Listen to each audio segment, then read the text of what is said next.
হ্যাঁ রে Piu, ঋতুদের new year পার্টিতে তো তুই আর রাজ একসঙ্গে আসতে পারতি, হঠাৎ আমাকে ফোন করে একসঙ্গে আসবি বললি কেন? আরে সেটাই তো করব ভেবেছিলাম। রাজ বলল ওর কি একটা কাজ আছে, আসতে একটু লেট হবে, তাই জন্য তোকে ফোন করে বললাম তোর সঙ্গে আসবো। খুব একটা দেরি হয়েছে বলে তো মনে হচ্ছে না। ওই তো ঋতু দাঁড়িয়ে আছে, পিউরাও তো এখনই ঢুকলো। যাক, ঠিক আছে।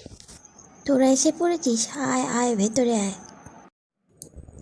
আরে ঝুরঝুর করে বরফ পড়া শুরু হয়ে গেল যে, তাড়াতাড়ি হেঁটে যেতে হবে ক্যাফেতে, না হলে মুশকিল আছে। তুই চলে এসছিস, যাক ভালোই হলো, এতক্ষণ ধরে তোর অপেক্ষায় করছিলাম। হ্যাঁ, আসতে একটু লেট হয়ে গেল, কিছু মনে করিস না।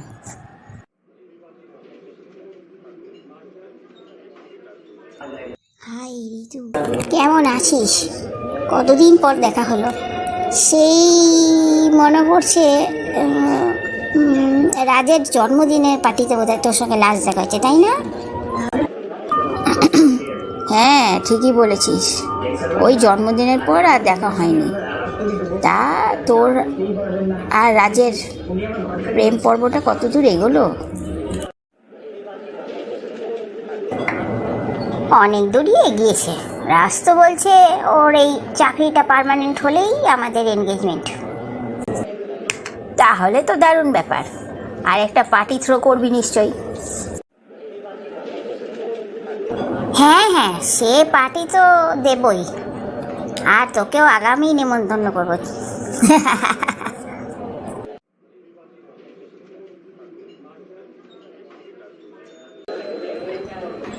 কেমন আছো? অনেক দিন পর দেখা হলো, খুব খুশি হয়েছি তুমি এসছো বলে।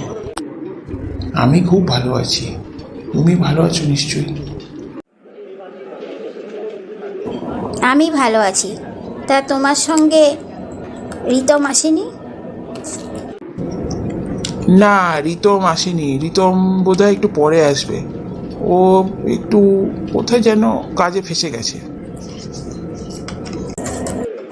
ও ঠিক আছে, তুমি যাও, ওই যে ওখানে আমার বাকি বন্ধুরা আছে, আমি দেখি রিয়ার সঙ্গে একটু গল্প করি।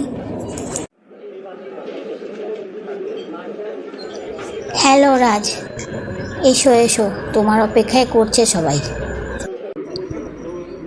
তুমি পার্টি থ্রু করেছো, আমাকে তো আসতেই হতো।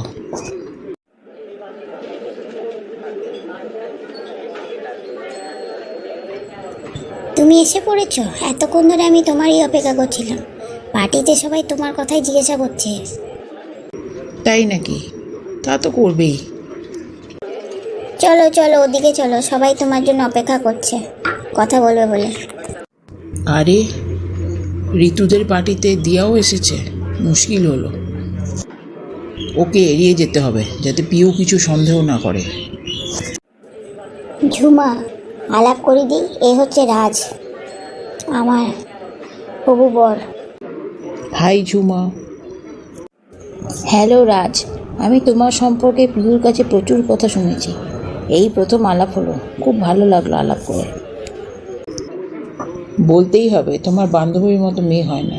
ওকে পেয়ে আমি খুব খুশি। হাই দিয়া, কেমন আছিস? অনেক দিন তোকে দেখি না। আমার সঙ্গে কে এসছে দেখেছিস? রাজ। হ্যালো পিউ, খুব খুশি হলাম তোদের দুজনকে একসঙ্গে দেখে। প্রকাশ, তুমি যে এসেছো আমি খুব খুশি হয়েছি, ভাবতেই পারিনি যে তুমি আসবে শেষ অবধি। তুমি বলেছ আর আসবো না তাই হয় নাকি? আসতে তো হতোই, একটু দেরি হয়ে গেল এই যা।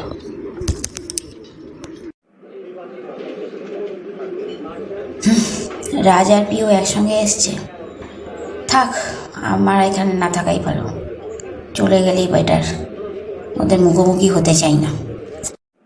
এ কী রে, পার্টিটা এই মোটে শুরু হলো আর তুই চললি কোথায়? না রে চলি, একটু অসুবিধা আছে তো, আর থাকতে পারবো না। তুই কি রাজ আর পিউকে একসঙ্গে দেখে অস্বস্তি বোধ করছিস নাকি?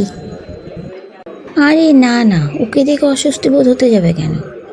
ও তো জাস্ট আমার বন্ধু, বাকি বন্ধুদের মতো। এই ঋতু, একটু শোন না। এই দিয়া, আমি একটু ওই দিকে যাচ্ছি, ঈশিত আমাকে ডাকছে।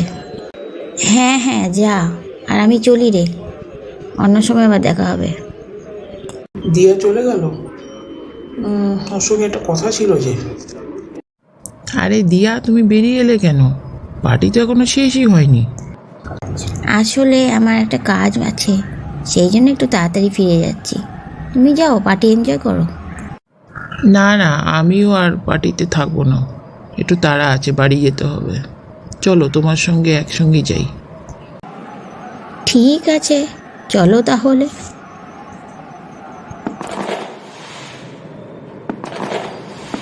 12টা বাজে, বাজি পোড়ানো শুরু হয়ে গেল। Happy new year. হ্যাঁ, তোমাকেও হ্যাপি নিউ ইয়ার।